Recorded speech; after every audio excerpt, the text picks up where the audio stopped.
En nuestra vida hemos pasado o hemos de pasar por etapas difíciles, etapas complicadas, tiempos de pruebas, tiempos de enfermedades.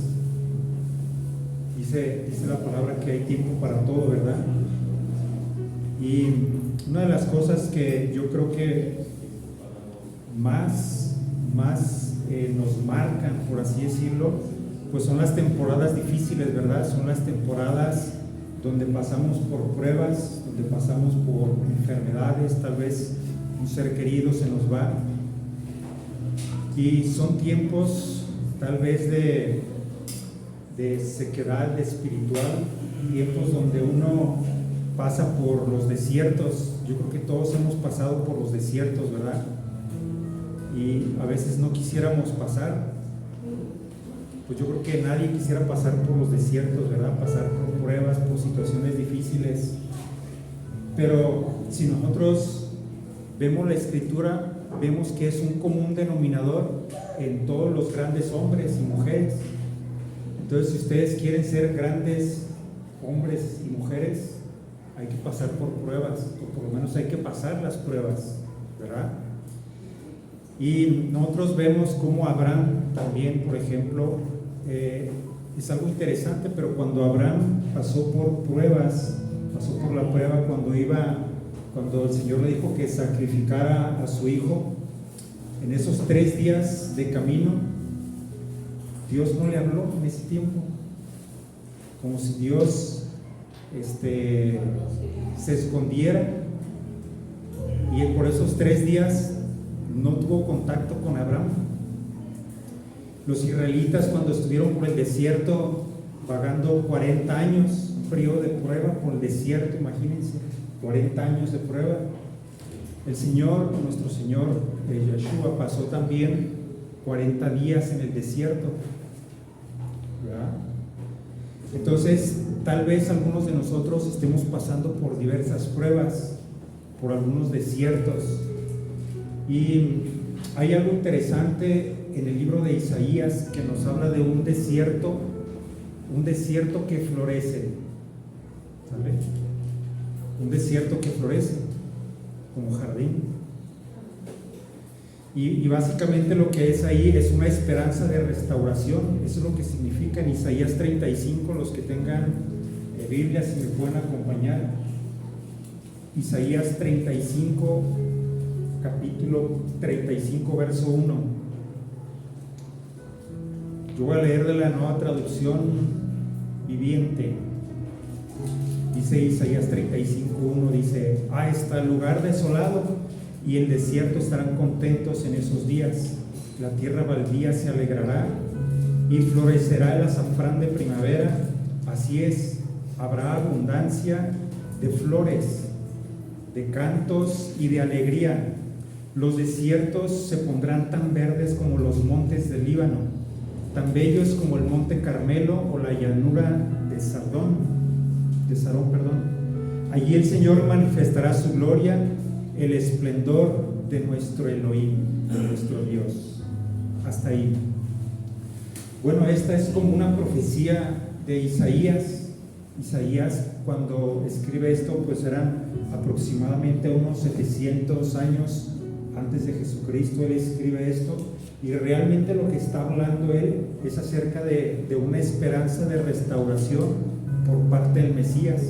O sea, él está profetizando y él está hablando acerca de lo que el Señor va a hacer, de un desierto, pero no propiamente de un desierto, sino más bien, o sea, está hablando de una forma metafórica acerca de lo que el Señor puede hacer, pero no en un desierto. Igual sí lo puede hacer en un desierto, pero es mejor, o la idea principal es que lo haga en una persona, ¿sabe?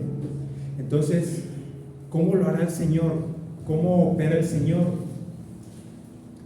¿Y de qué tiempo se estaba profetizando Isaías?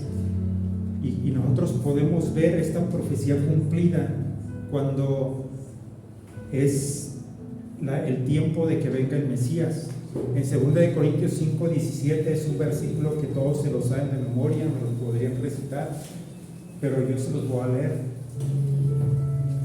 Dice 2 de Corintios 5:17, yo voy a leer de la versión israelita. 2 de Corintios 5:17 dice: de modo que si alguno está unido con el Mesías, creación renovada es. Lo viejo ha pasado. Y dice aquí: contemplen, lo que ha venido es fresco y nuevo. Dice la Reina Valera: el que está en Cristo nueva criatura es. Las cosas viejas pasaron, todas son hechas nuevas. ¿Sabes? ¿Qué quiere decirlo? Aquí esta versión me gusta porque dice: contemplen lo que ha venido, es fresco y nuevo. O sea, es de hoy, como cuando dice, ¿no? ¿De cuándo es de hoy? Eso es lo que hace el Señor con una persona que es renovada, que es restaurada, que recibe al Señor. El Señor la restaura, el Señor hace todas las cosas nuevas, dices, nueva creación. Entonces, cuando llega el Señor a nuestra vida y le permitimos transformarla, fíjense bien, cuando le permitimos transformarla, Él comienza a tomar el control y comienza a transformar ese desierto en algo nuevo y hermoso. Es lo que dice la Escritura, es lo que leímos más arriba en Isaías. Dice que Él manifestará su gloria y esplendor.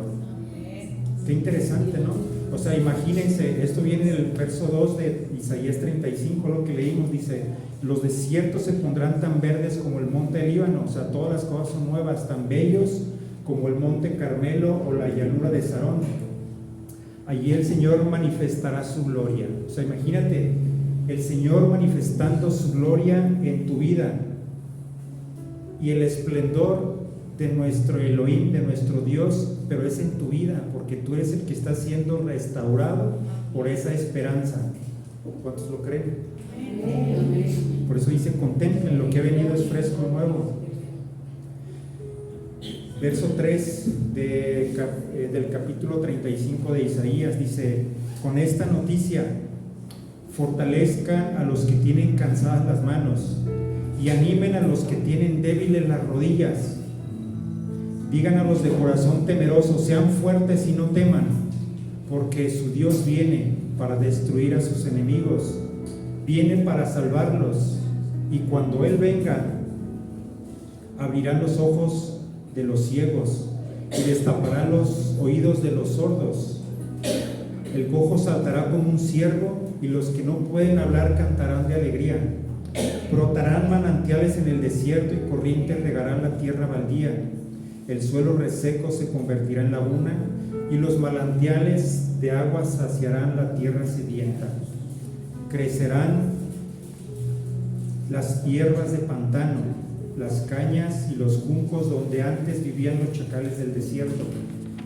Está hablando aquí de todo lo que el Señor transforma en una persona.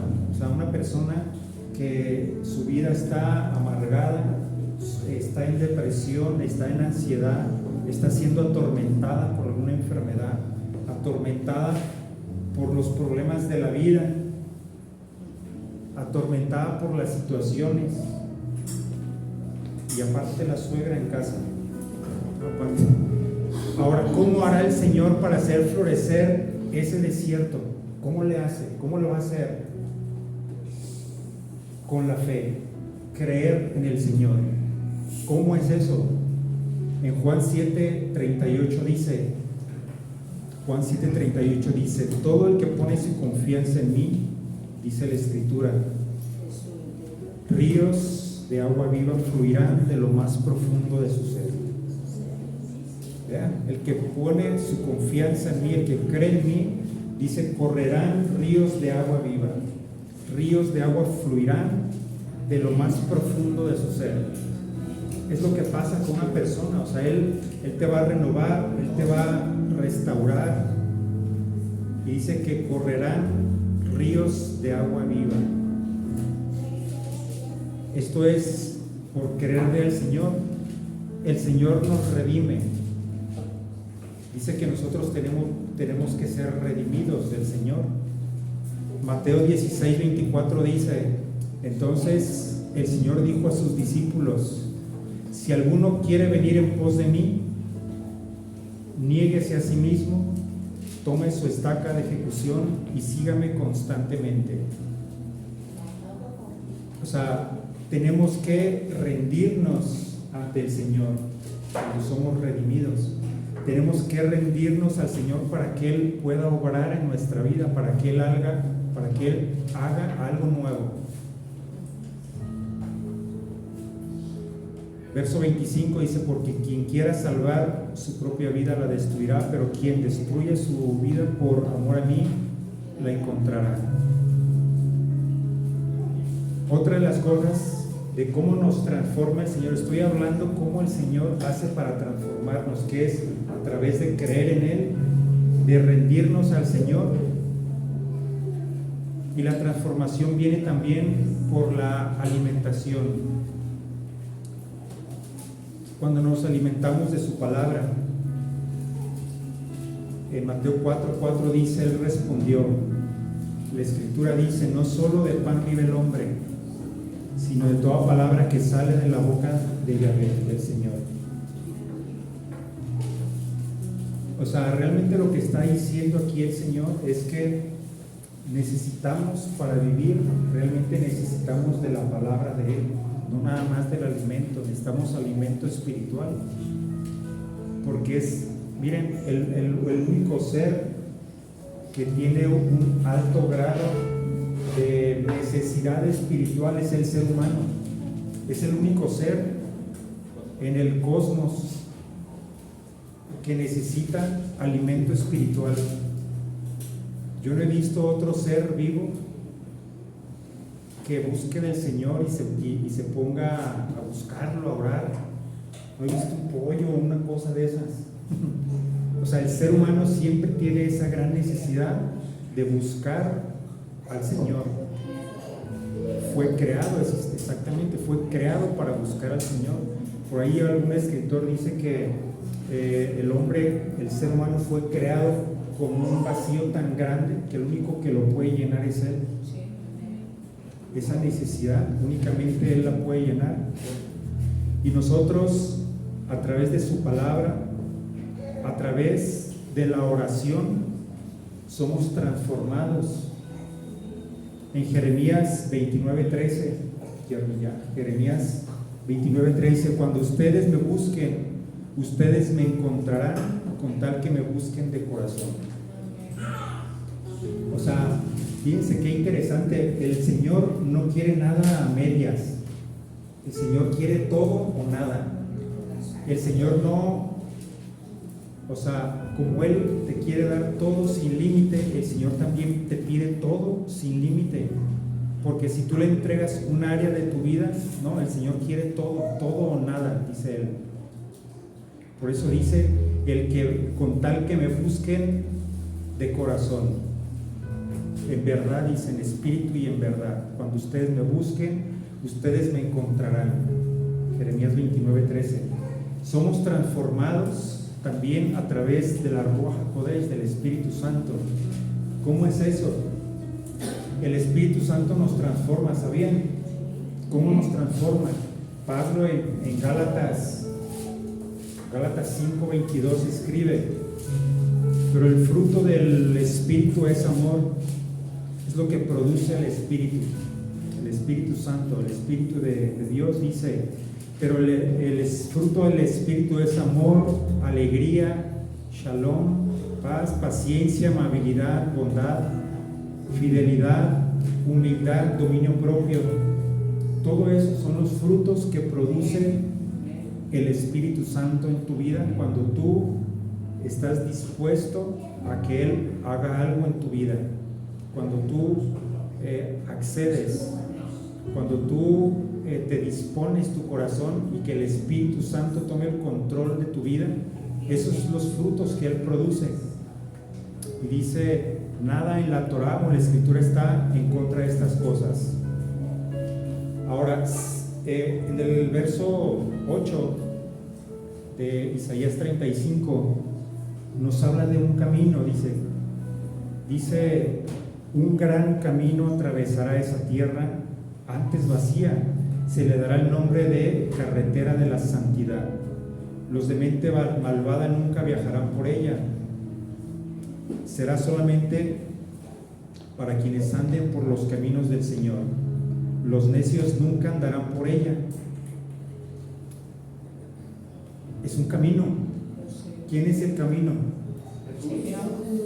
Por eso dice: un gran camino atravesará esa tierra antes vacía. O sea, el Señor va a andar en tu vida que antes era una vida vacía.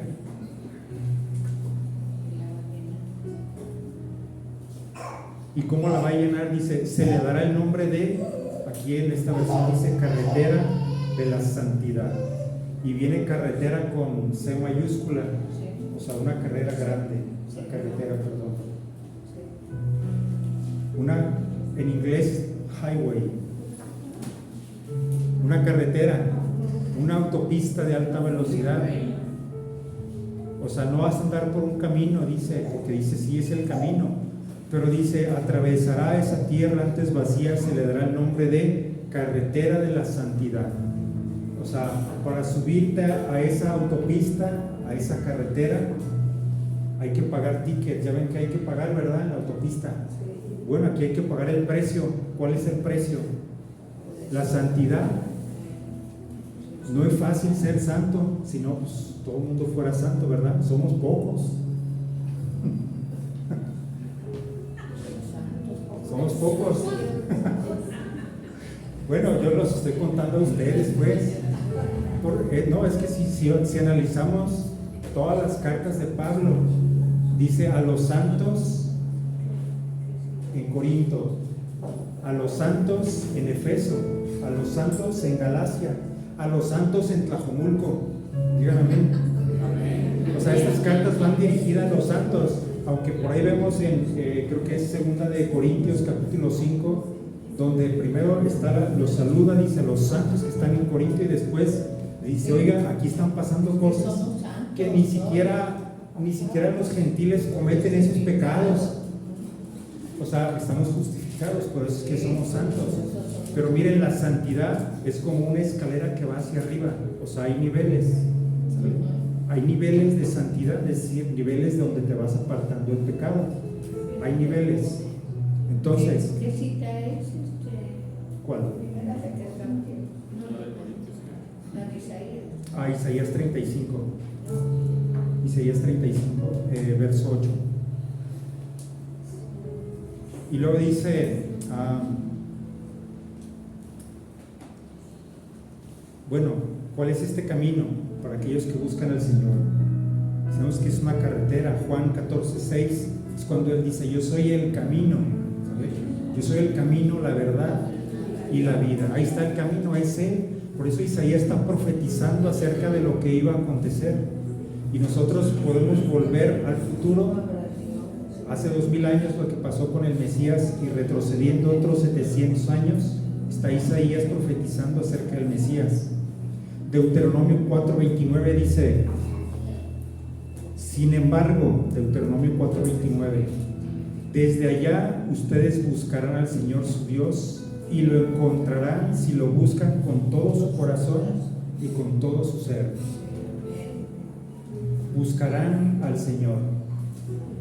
No vamos a entrar en detalles de lo que pasa en Deuteronomio, está bien interesante, pero básicamente lo que está diciendo es que se les está diciendo lo que va a acontecer. ¿Sabes que en el futuro te va a pasar esto? Te vas a apartar de tu Dios, vas a adorar al palo, a la piedra, vas a adorar ídolos, vas a adorar demonios. Dice, pero si en esos días tú, dice, sin embargo, desde allá ustedes buscan al Señor su Dios y lo encontrarán si lo buscan con todo su corazón y con todo su alma, con todo su ser. O sea, es una promesa de que si estás alejado pero lo buscas, dice que lo vas a encontrar. Primera de Pedro, verso 1, capítulo 1, perdón, Primera de Pedro 1:15. Dice, 1 Pedro 1:15 y 16, dice, por el contrario, está hablando acerca de la santidad. Está hablando Pedro y dice, por el contrario, siguiendo al santo que nos llamó vuélvanse santos en toda su forma de vivir.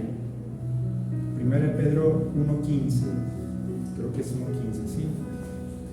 Dice, por el contrario, siguiendo al santo, al Hakadosh, quien los llamó, vuélvanse Kadoshim, vuélvanse santos en toda su forma de vivir. Ya ven, en toda su forma de vivir. Por eso el Señor, lo que les decía, no quiere nomás en una parte algo de santidad. Dice, en toda su forma de vivir, puesto que la Escritura dice, ustedes tienen que ser santos porque yo soy santo. Kadosh, santo. Es una orden. Aquí dice, ustedes tienen que ser santos. Está en modo imperativo. O sea, no es una opción. Tenemos que apartarnos del pecado. Eso significa ser santos, no vestirnos, ponernos un disfraz y que nos prendan velas. Verso 9 de Isaías 35 dice, los leones no acecharán por esa ruta, ni ninguna otra bestia feroz. O sea, qué interesante, ¿no? Transitar por esa carretera. Dice que no habrá leones, no habrá otras bestias feroces, no habrá coyotes. Es más, dice, no habrá ningún otro peligro, solo los redimidos andarán por ella. O sea, fíjense, el que anda por esos caminos, los que andamos por los caminos del Señor, dice que Él nos va a proteger de todo mal. Él nos va a proteger de los peligros. Dice, no habrá ningún otro peligro, solo los redimidos andarán por ella. Está hablando de un león. ¿Se acuerdan del león rugiente? ¿Cómo anda? Anda buscando a quien devorar. El león anda buscando a ver quién se le pone en medio para devorarlo. Dice, solo los redimidos. ¿Quiénes son los redimidos? ¿Dónde están los redimidos? Aquí estamos. Somos los redimidos. Efesios 2, 8 y 9, que dice, porque por gracia eres salvo por medio de la fe. Somos redimidos no porque somos buenas personas, sino que somos redimidos por medio de la fe y del sacrificio que hizo nuestro Señor en la cruz. Por medio de la fe, por medio de la gracia. Miren, la gracia, hay veces que no, la verdad es que no la podemos comprender muchas veces. Y vamos a ver un ejemplo de lo que es la gracia en 2 Corintios 12, 9. 2 Corintios 12, 9 dice, cada vez Él me dijo, mi gracia es todo lo que necesitas, mi poder actúa mejor en la debilidad, así que ahora me alegra jactarme de mis debilidades, para que el poder del Mesías pueda actuar a través de mí. Dice, porque por gracia eres salvo por medio de la fe. Y aquí está diciendo Pablo, él estaba orando al Señor para que le quitara un mal que él tenía, un aguijón o un azote. 2 Corintios 12. Y él oraba, ya tenía 3 veces que le había dicho al Señor, Señor, quítame este aguijón que traigo aquí, quítame este dolor de cabeza. O sea, era algo que no lo dejaba avanzar, era algo como un aguijón, algo que le molestaba. Y no era suegra porque él era soltero. O sea, era algo que no le permitía avanzar. Y le dice el Señor, ¿sabes qué? Mi gracia es todo lo que necesitas. Olvídate de tu dolor. Dice, mi poder actúa mejor en la debilidad. Y dice Pablo, por eso mejor prefiero ser débil para que el Señor me fortalezca, para que el poder del Mesías pueda actuar a través de mí. O sea, la gracia es el poder del Señor en tu vida. O sea, es el poder de salvación, pero a través de la gracia es como puedes superar todos los pecados, todas las tentaciones, puedes superar todo lo que sea. Y la gracia, por eso hay veces que oramos, o hay personas que oran y van a tener, no sé, algún empleo o una oportunidad de negocio, y muchos oran: Señor, dame gracia delante de Él, dame gracia delante de los hombres. ¿Por qué? Porque la gracia es el poder del Señor en tu vida. O sea, una vez ya eres salvo, la gracia sigue operando en ti, pero ya no como salvación porque ya eres salvo, sino opera en ti para poder superar todas las pruebas, todas las situaciones que hay en tu vida y salir bien librado. Es el poder de Dios en tu vida, eso es la gracia. Amén. Verso 10 dice: regresarán los que han sido rescatados por el Señor. Regresarán todos los que han sido rescatados por el Señor. ¿A dónde regresarán? Dice: entrarán cantando a Sión, a Jerusalén, entrarán cantando. ¿Cómo van a entrar? Cantando los rescatados. Miren, nosotros nos cambiaron de bandera, pero nosotros somos israelitas. Somos los israelitas dispersos, la diáspora, dice Pedro, los de la dispersación. Nos dispersaron por las 4 esquinas de la tierra. ¿Sabían que la tierra tiene 4 esquinas? Tú dices: pues yo la veo redonda en la tele. Bueno, pues te cambiaron hasta la imagen. Pero dice que Él nos va a reunir a los redimidos, a los rescatados por el Señor. Entrarán cantando a Sión. ¿Cómo van a entrar? Dice: coronados de gozo eterno. Entrarán llenos de regocijo y alegría. Desaparecerá el luto y la tristeza. Amén. Mira, hay un libro que leí hace muchos años, se lo recomiendo que lo lean. Se llama Raíces, de Alex Haley.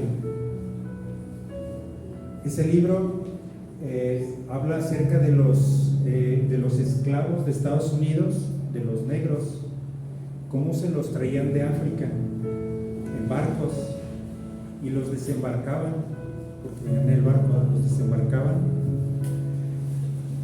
y los vendían como esclavos. Ese libro es de 1750. Digo, yo no tengo tantos años, ¿verdad? Pero el libro habla históricamente de esa época, de 1750, y habla de cómo llegaron todos los africanos a América, cómo se los trajeron más bien como esclavos, como animales, literalmente. Y hay una persona que se pone a investigar de dónde venían y dice: oye, ¿yo de dónde provengo? ¿Por qué aquí en Estados Unidos de Norteamérica pues todos están güeros? ¿Y por qué hay muchos negros? O sea, ¿cómo está eso? Y él era un retirado de la naval de los Estados Unidos. Entonces él empieza a investigar y por ahí a los de National Geographic se interesan en su trabajo. Entonces emprende una incursión a investigar toda la genealogía de él, y algunas, no sé, no recuerdo ahorita, pero han de haber sido unas 4 o 5 generaciones atrás.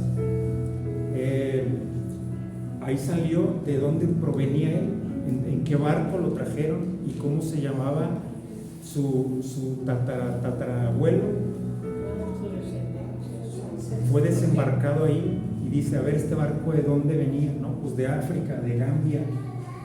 Y se va, investiga y aprende el idioma. Se llama Jufure, se llama la aldea. Y regresan para allá. Y cuando llegan ahí al lugar, ahí a Gambia y a la aldea, había gente muy, muy grande de edad que se transmitían oralmente toda la información acerca de las generaciones. Se platicaban ahí. Todas las noches se juntaban ahí en ponían una fogata y quemaban bombones y platicaban acerca de todas las cosas. Entonces, cuando él llega, se identifica y ellos conocen a la descendencia. Se dice: sí, Ese chavito dice tenía 13 años cuando se lo llevaron, desapareció, dice, y fue cazado por los güeros. Y él dice, y aquí están tus descendientes. O sea, él llega y tiene un encuentro con sus ancestros, sus tatarabuelos. Entonces imagínense, su descendencia pues fue llevado a otro continente, y es algo muy similar lo que va a pasar con nosotros cuando regresemos a casa, porque este lugar no nos pertenece, esta tierra. Entonces cuando regresemos a casa, al cielo, que es nuestra, dice Pablo, somos extranjeros y advenedizos aquí, nuestra nacionalidad, su pasaporte a lo mejor dice ahí México, pero realmente nuestro pasaporte espiritual está en los cielos. Esa es nuestra identidad, ese es nuestro pasaporte. Por eso está diciendo la Jerusalén, pero realmente se refiere a la Jerusalén celestial, la nueva Jerusalén. Por eso dice, regresarán los que han sido rescatados por el Señor, los que han sido salvados, porque por gracia eres salvo por medio de la fe.